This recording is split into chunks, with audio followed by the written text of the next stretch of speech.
Back in Lucas Oil Stadium, it's Big Ten Media Days. We're talking here on Wednesday, and while people were doing interviews, a possible future Buckeye was making a decision to not be a Buckeye. Caleb Downs, best safety recruit in the country, a guy that Ohio State once felt really good about, committed to Alabama on Wednesday afternoon. At this point in the process, Stephen Means, I don't know that anybody was shocked, but it sure, at once upon a time, this was a race that it seemed like Ohio State might win. Yeah, even talking to some other people at Big Ten Media Days, everyone's like, who you picking?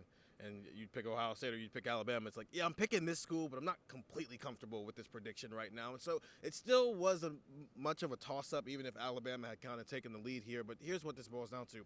This felt like it could have been Von Bell or it could have been Jordan Battle. Two five-star safeties that Ohio State was in on. One who actually committed and then flipped. But program-changing guys at positions where are becoming a lot more of a need at this point because of passing offenses. There are a lot more safety-driven defenses like what we're going to see with Ohio State this year. They got Von Bell, and we see what that did for Urban Meyer. They had Jordan Battle, and then Urban Meyer retired, and they lost him, and then they had to face him in the national championship game.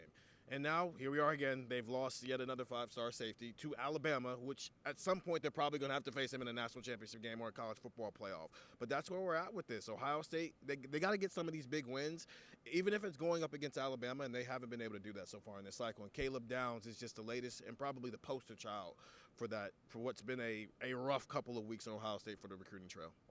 It's hard, he's a kid from that area of the country. He's from Georgia. He went to Alabama. I do think it's different than like Tackett Curtis, who's a Louisiana linebacker that was down to Ohio State, Wisconsin, and USC. He was leaving home, and then they didn't win the leaving home battle. So, Nathan, it's hard to put, sort of make or break on any individual recruit, but this would have been a big one if they had gotten him. Yes. So tell fans like how they should react to this individual thing. Like, should an Ohio State fan be upset about this?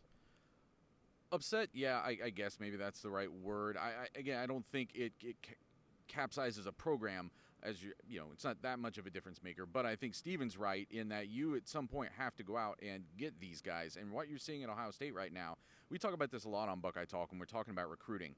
Look at offensive line recruiting, where yes, they've been able to get some like highly ranked guys, but they tend to be like in-state guys. Same at the defensive line, same as what they've been able to do at linebacker recently. And when they've had to go outside of their comfort zone, outside of Ohio, they haven't been able to land those big name, highly ranked guys at some really crucial positions. And as Steven's saying, each time they don't get one, and they're all, I think, probably, maybe there isn't a common denominator there between Xavier Nwankpa and Zion Branch and Caleb Downs in a 2-year period. Maybe they're all just decisions that came down to each individual person. They probably were. But as each one doesn't come to Ohio State, it makes the next one even more of a priority. So a lot of attention now in 2024 starts to really get put on the positions that they keep missing on, which is offensive tackle and safety.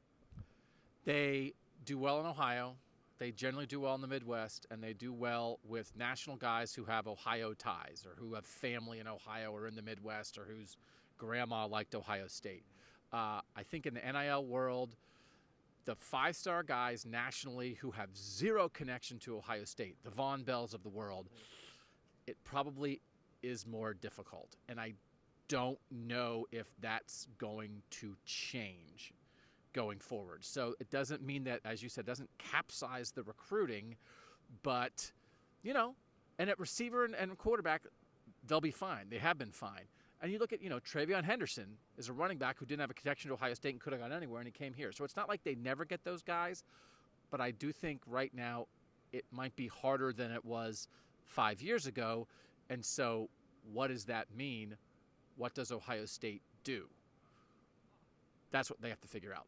Nathan Baird, Stephen Means, Doug Lesmerises, recruiting, football stories.